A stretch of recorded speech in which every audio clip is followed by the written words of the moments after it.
وآل بیتہ الطیبین الطاہرین المعصومین المظلومین المنتجبین المنتخبین ولعنۃ اللہ علی اعدائہم اجمعین اما بعد فقد قال اللہ تبارک فی کتابہ المجید وفرقانہ الحمید وقولہ الحق بسم اللہ الرحمن الرحیم الذی خلق الموت والحیاة لیبلوکم ایکم احسن عملا۔ صلوات پڑھ دیں اپنے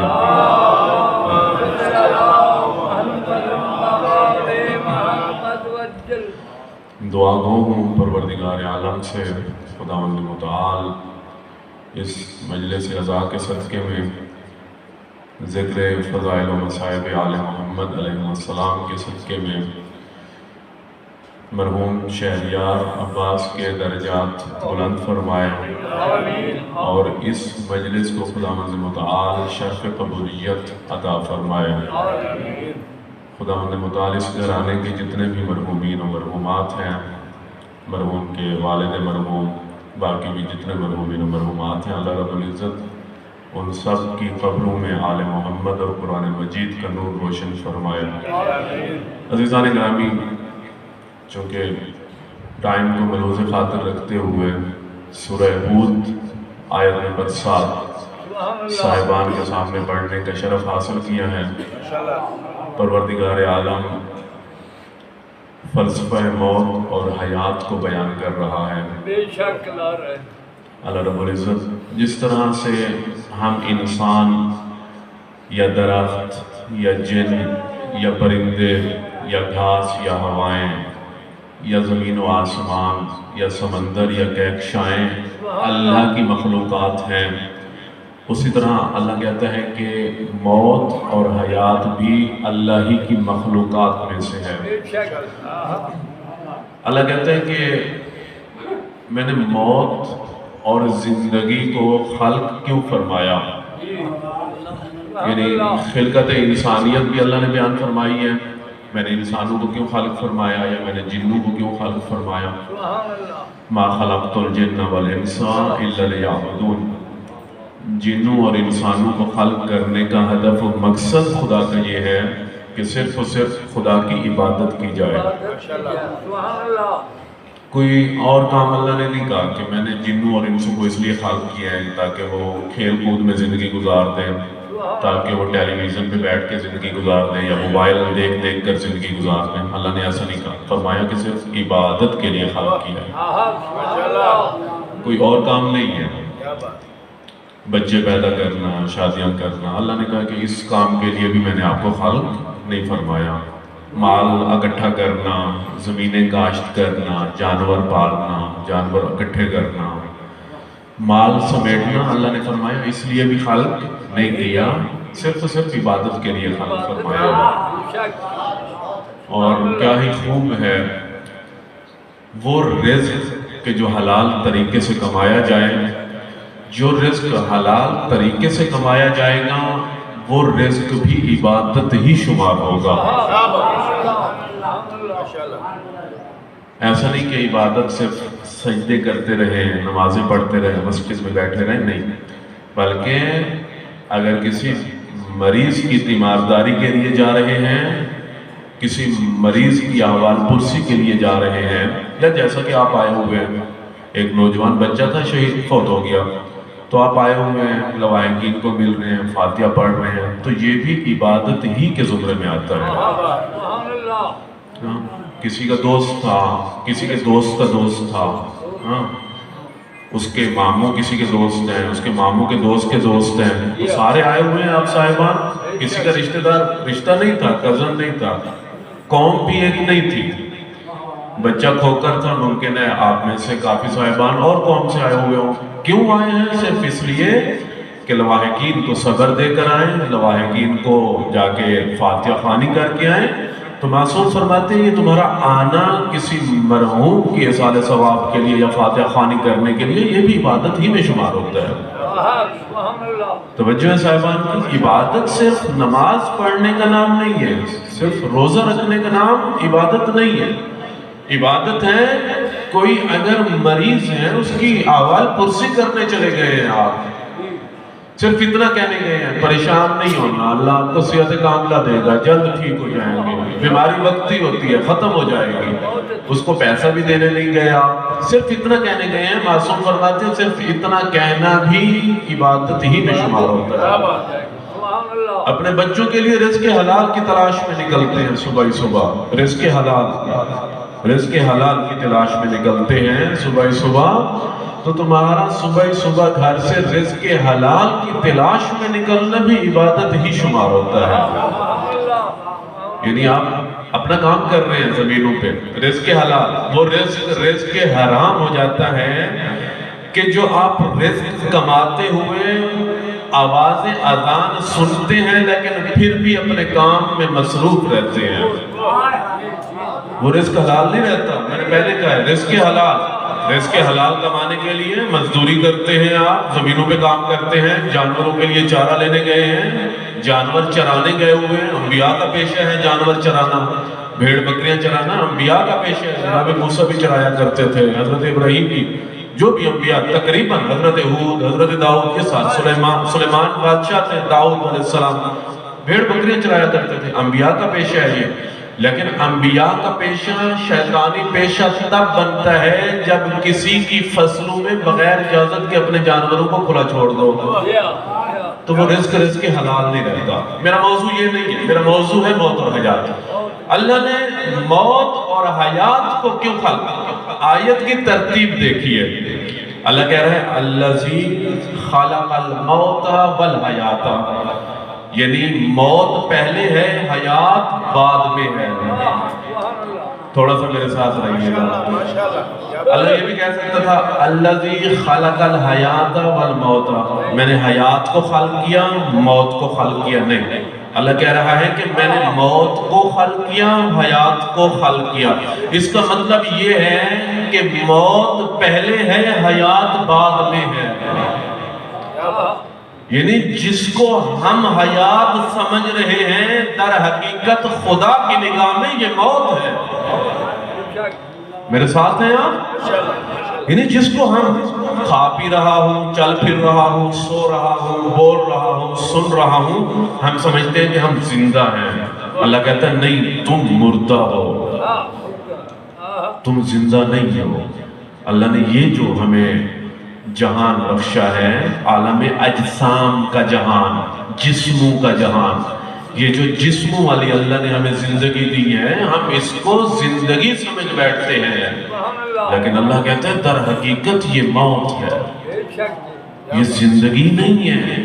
زندگی کیا ہے؟ زندگی اس کے بعد شروع ہوگی۔ زندگی وہ شروع ہوگی جس سفر کی طرف شہریار یا باقی ہمارے دوست احباب جا چکے ہیں۔ کسی کے والدین جا چکے ہوں گے، کسی کے بھائی جا چکے ہوں گے، کسی کے عزیز و اقارب دوست جا چکے ہوں گے۔ در حقیقت زندگی وہ ہے۔ اور کیوں میں اس دنیا میں رہ کر موت کے لیے تو پیسہ اکٹھا کرتا ہوں، زاد راہ تو اکٹھا کرتا ہوں، اس موت کے بعد جو زندگی شروع ہوتی ہے اس کے لیے کچھ اکٹھا کرنا بھول جاتا ہوں۔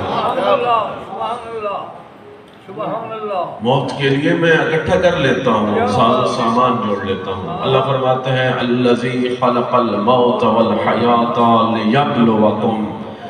کیوں خلق فرمایا موت اور حیات کو؟ کیوں اللہ نے زندگی اور موت کو خلق کیا ہے؟ اس لیے خلق کیا الذی لیبلوکم، تاکہ وہ تمہیں ایک ترازو میں ڈھالے، تاکہ وہ تمہیں تول سکے، ایکم احسن عملا، کہ تم میں سے بہترین عمل کون بجا لاتا ہے۔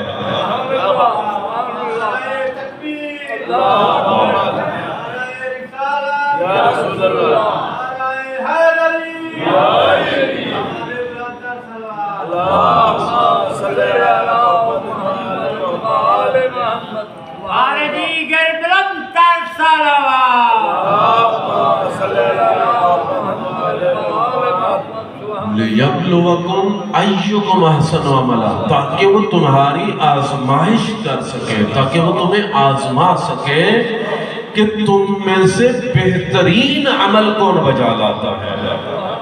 اللہ نے یہ نہیں فرمایا کہ تاکہ وہ تمہیں پہچانے، تاکہ تمہاری آزمائش کرے کہ تم میں سے بہترین نماز کون پڑھتا ہے۔ اللہ نے فرمایا بہترین عمل کون کرتا ہے۔ نماز بھی ایک عمل ہی ہے۔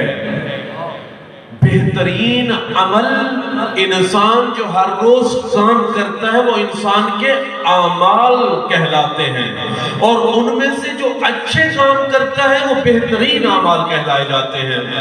اللہ نے کہا ہے کہ تم جتنی زندگی جی گئے ہو اس ساری زندگی میں جتنے بھی کام کیے ہیں وہ سارے کے سارے کام تمہارے ترازو میں رکھ کے تولے جائیں گے کہ تمہارا اچھا عمل کون سا ہے اور برا عمل کون سا ہے۔ نعرہ تکبیر، نعرہ رسالت، نعرہ حیدری، آواز بلند صلوات، اللہ صلی عزیزوں نے گرامی، آزمائش سے گزر رہے ہیں۔ آپ میں سے تقریباً کسان ہیں، گندم کاشت کی ہوگی تو گندم کو چیک کرنے کے لیے کون سی کوالٹی ہے وہ مشینیں لے کر آتے ہوں گے۔ گندم ڈالی، آپ کی گندم اچھی ہے، یہ گندم بہت اچھی ہے، یہ گندم اس سے بھی زیادہ اچھی ہے۔ کپاس آپ نے کاشت کی، کوالٹی چیک کرنے کے لیے ایک ترازو لے کر آیا جاتا ہے، کوئی چیز پیمانہ لے کر آیا جاتا ہے تاکہ کوالٹی چیک کر سکیں کہ ملاوٹ ہے۔ جیسا کہ دودھ کوالٹی چیک کرنے کے لیے اس میں ترازو ڈالا جاتا ہے، اس میں ایک پیمانہ ڈالا جاتا ہے۔ یہ زندگی در حقیقت پیمانہ ہی ہے۔ اللہ تمہاری کوالٹی چیک کرنا چاہتا ہے، اللہ دیکھنا چاہتا ہے تم میں سے اچھا کون ہے، تم میں سے اور زیادہ اچھا کون ہے، تم میں سے سب سے زیادہ اچھا کون ہے۔ یہ کوالٹی ہی انسان کی چیک ہو رہی ہے۔ بس میں اس دنیا میں رہ کر کوئی ایسا کام کر جاؤں جس کام کو دیکھ کر فرشتے کہیں پروردگارا اس کی کوالٹی اچھی ہے، اس کے گناہ معاف کر دے، اسے جنت میں بھیج دے۔ کیا ہے میری کوالٹی؟ آج ہم سنتے ہیں، شہریار کا سنا، دکھ ہوا، آپ سب دکھ میں آئے ہوئے ہیں، کسی ایک انسان کا دکھ نہیں ہے، پورے گاؤں کا دکھ ہے، سب کو دکھ ہوا، نوجوان بھی رو رہے تھے، بچے بھی رو رہے تھے۔ بعض وقت ہمارے سامنے عبرتیں ہوتی ہیں، ہم ان سے صرف عبرتیں ہی لیتے ہیں، نصیحتیں نہیں لیتے۔ موت ہو گئی، کانوں کو ہاتھ لگایا، نہیں ہونا چاہیے تھا، برا ہوا، نوجوان تھا، صحیح و سالم تھا، ابھی سر کے بال بھی کالے تھے، داڑھی بھی کالی تھی، ابھی نوجوان کی شادی نہیں ہوئی تھی، ابھی زندگی کے دوڑ میں اس نے قدم ہی رکھا تھا، فوت ہو گیا۔ ہم سب نے کہا، کانوں کو ہاتھ لگایا، بس اتنا کہا، گھروں میں گئے، اپنی اپنی زندگیوں میں مصروف ہو گئے۔ یعنی عبرت کی ہے، عبرت یہی ہے، یعنی افسوس کیا ہے، لیکن معصوم فرماتے ہیں افسوس کے ساتھ ساتھ نصیحت بھی لیا کرو۔ ہم نے قرآن مجید کھولا، قرآن مجید میں دیکھا قوم لوط پہ عذاب، قوم نوح پہ عذاب، قوم شعیب پہ عذاب، قوم موسیٰ پہ عذاب، قوم داؤد پہ عذاب، فلان نبی کی قوموں پہ عذاب۔ ہم نے قرآن کھولا، بس عذاب کی آیتیں پڑھی، قرآن مجید کو بند کیا، بند کرتے ہی اپنی زندگی میں مصروف ہو گئے۔ پڑھا جناب شعیب کی قوم پہ عذاب کیوں نازل ہوا؟ کیونکہ جناب شعیب کی قوم ناپ تول میں کمی کیا کرتی تھی۔ دوسرے لفظوں میں کہہ دوں، جتنے پیسے لیتی تھی اتنے کی چیز نہیں دیتی تھی، اور آسان کر دوں، اچھی چیز کے پیسے لیتی تھی، گندی چیز بیچ دیتی تھی۔ جیسا کہ آپ ہماری منڈیوں میں چلے جائیں نا، مسلمانوں کا ملک ہے، لا الہ الا اللہ پہ آزاد ہوا ہے، تو وہاں پر آپ جا کر کسی بھی فروٹ کا، خربوزے کا آج کل دور ہے، انگور کا، کسی بھی اس کی ایک پیٹی خریدے نا تو جو 8-10 دانے اوپر اچھے اچھے ہوں گے اس کے جیسا پوری پیٹی میں نہیں ہوگا۔ ہاں، بیچنے والے حاجی صاحب، خریدنے والے مسلمان، لا الہ الا اللہ پڑھنے والے، کھانے والے بھی مسلمان ہیں، اور اس کو بھرنے والے بھی مسلمان۔ جناب شعیب کی قوم جو تھی وہ یہی کرتی تھی، اچھی چیز کے پیسے لیتی تھی، 5-6 دانے اچھے ڈال دیتی تھی، نیچے سارے گلے سڑے ڈال دیتی تھی۔ ناپ تول میں کمی، 1 کلو کے پیسے لیے اس کے جو گٹے ہوتے تھے وہ جو رکھے ہوتے تھے وہ کام ہوتے تھے. 1 کلو کے پیسے لیے 3 پاؤ دے دیے, یا 1 کلو سے کم دے دیا, یا آدھا کلو دے دیا. جناب شعیب کی قوم یہی کرتی تھی, اور شعیب نبی سمجھاتے تھے. سمجھانے کے بعد جب دیکھا کہ قوم نہیں سمجھ رہی, اللہ کا عذاب آیا, سارے کے سارے غرق ہو گئے, سارے کے سارے مارے گئے. میں نے آیت پڑھی, شعیب کی قوم کا واقعہ پڑھا, شعیب کی قوم کے جو ناپ تول میں کمی کرتی تھی وہ حالات پڑھے. پڑھنے کے بعد قرآن مجید بند کیا, اپنی ریڑھی اپنی دکان پہ بیٹھا, وہی کام شروع کر دیا جو جناب شعیب کی کام شروع کیا کرتی تھی. یعنی میں نے عبرت لی ہے, نصیحت نہیں لی. نصیحت کیا ہے؟ نصیحت یہی ہے جو کام وہ کرتے تھے وہ کام میں کبھی نہیں کروں گا. وہ ناپ تول میں کمی کرتے تھے, کمی کرنے کی وجہ سے اللہ ناراض ہوا, اللہ نے ان کو اپنے عذاب کا مزہ چکھایا, اللہ نے اس قوم کو غرق و تباہ کر دیا. بس وہ غرق و تباہ اس لیے ہوئے کیونکہ وہ پیسے زیادہ لیتے تھے, چیز کم بیچتے تھے. میری بھی آج سے توبہ, میں وہ کام کبھی نہیں کروں گا جس کام سے اللہ ناراض ہو اور میرے اوپر عذاب نہ کرے. نعرہ تکبیر, اللہ اکبر, نعرہ رسالت, نعرہ حیدری, آواز بلند تر صلوات. اللہم صل علی محمد وآل محمد وجل فرجہم. توجہ ہے سارے صاحبان کی, عزیزان گرامی. دیکھا نوجوان تھے, کھیل رہے تھے, ہنس رہے تھے, آ رہے تھے دوستوں کے ساتھ, گھر والوں کے ساتھ, ملنا اٹھنا بیٹھنا, سب نے دیکھا. اس کے بعد ایک دم سے موت ہو گئی, اس کے بعد ایک دم سے چلے گئے, نہ ہاسپٹل, نہ بیماری, نہ کچھ اور, ایک دم سے وفات پا گئے. تو ہم نے عبرت تو کر لی, نصیحت کب لیں گے اس موت سے؟ ہم یہ کب دیکھیں گے کہ جب یہ نوجوان ایک لمحے سے پہلے مر سکتا ہے تو میں کیوں نہیں مر سکتا؟ میری موت کیوں نہیں ہو سکتی؟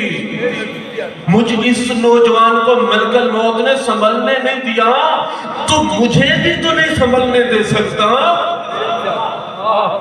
میں بھی تو کسی بھی وقت اللہ کے پاس جا سکتا ہوں. جب انسان یہ سوچنے لگے گا تو ہر کام میں پہلے اللہ کو رکھے گا, پھر وہ کام کرے گا. پھر انسان اپنا اخلاق سنوارے گا, پھر انسان اپنے چلنے کا انداز سنوارے گا, پھر انسان اپنے بولنے کا انداز سنوارے گا.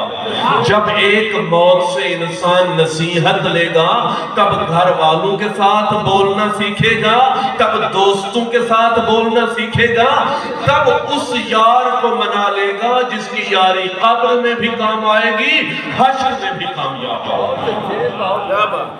جب نصیحت لے گا اور جب عبرت لے گا, کانوں کو ہاتھ لگایا, اللہ مان, اللہ حافظ, اللہ کیا کیا تو نے, روئے گا, گھر جائے گا, اپنی زندگی میں مصروف. یہ ہے عبرت. اور جب نصیحت لے گا تو انسان اس وقت خدا کو بھی راضی کرے گا, آل محمد کو بھی راضی کرے گا.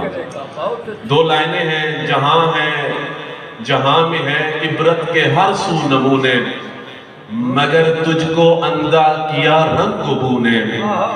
قرآن مجید کھولتے ہیں, عبرتوں سے بھرا پڑا ہے.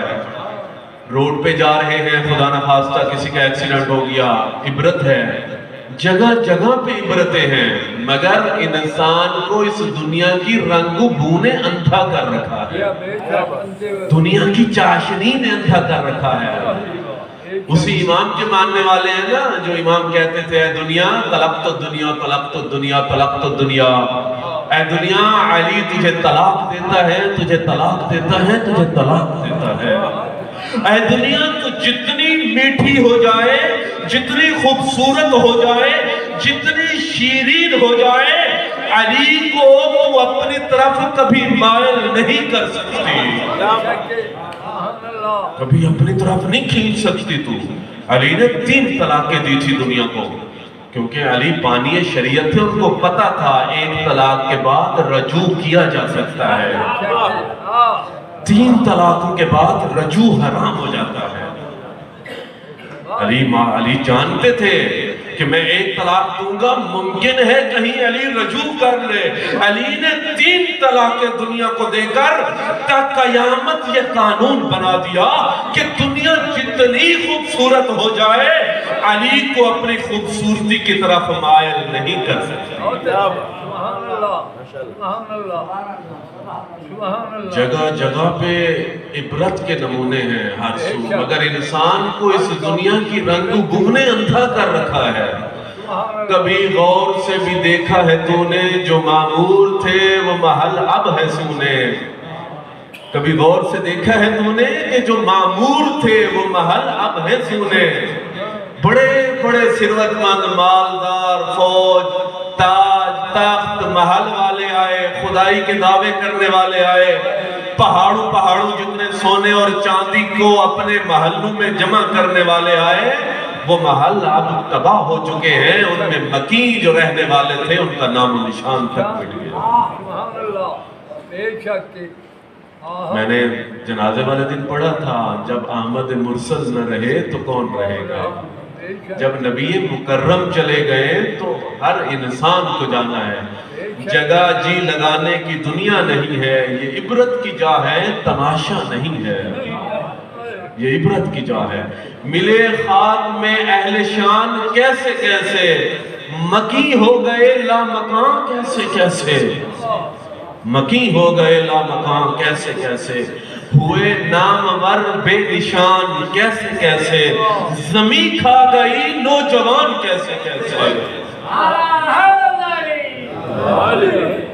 زمین کھا گئی نوجوان کیسے کیسے۔ آج نوجوان کو اپنی طاقت پہ تکبر آتا ہے، تم سے زیادہ طاقتور اس دنیا میں تھے، ہزاروں من مٹی کے نیچے چلے گئے، ان کی ہڈیاں تک مٹی کھا گئی ہے۔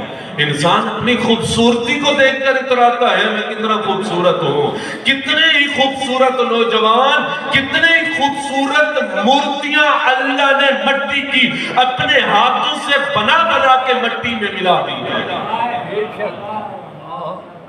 عزیزان گرامی، انسان کو لِيَبْلُوَكُمْ أَيُّكُمْ أَحْسَنُ عَمَلًا، انسان کا پیسہ، مال، دولت، اولاد، انسان کی زندگی کی دوڑ، انسان کی پڑھائی، انسان کی ڈگریاں، انسان کا ہر ساز و سامان اسی دنیا میں رہ جانا ہے۔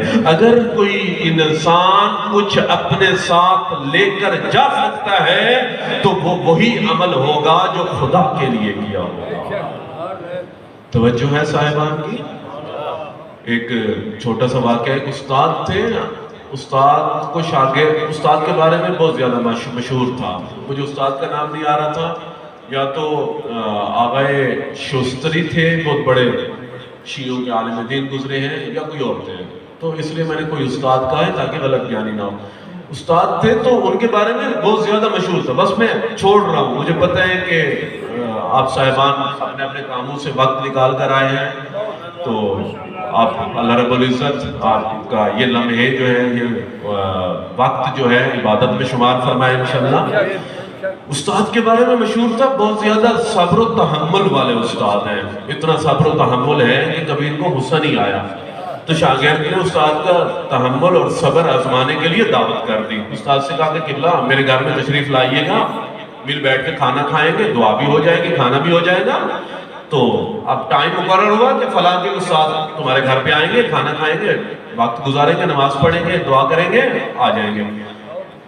جو ٹائم اور وقت معین اور مقرر ہوا تھا، اسی ٹائم اور وقت پہ استاد اپنے شاگرد کے گھر چلے گئے کھانا کھانے کے لیے، چونکہ دعوت تھی۔ جا کر دستک دی، دستک دینے کے بعد اندر سے شاگرد آیا، بسم اللہ، قبلہ السلام علیکم، وعلیکم السلام۔ تو شاگرد حیران ہو گئے، قبلہ آپ کا کیسے آنا ہوا میرے گھر پہ، آپ کیا کرنے آئے ہیں؟ تو اگر کوئی انسان ہمیں بلائے اپنے گھر پہ دعوت کے لیے بلائے، مجھے کہہ دے کہ قبلہ صاحب میرے گھر پہ آپ نے تشریف لانا ہے، تو قبلہ صاحب جا کر دستک دیں، اندر سے میزبان نکلیں، تو میزبان حیران ہو جائے دیکھ کر آپ کیا کرنے آ گئے ہیں، خیریت تو تھی؟ تو قبلہ صاحب کا پارا ہائی ہو جانا ہے، ناراض ہو جائیں گے۔ کیسا بندہ ہے، دعوت دے کر پوچھ رہا ہے کیسے آنا ہوا ہے آپ کا میرے گھر میں؟ عجیب بندہ ہے یہ، دعوت بھی دی، بلایا بھی صحیح اپنے گھر پہ۔ صلوات پڑھیں محمد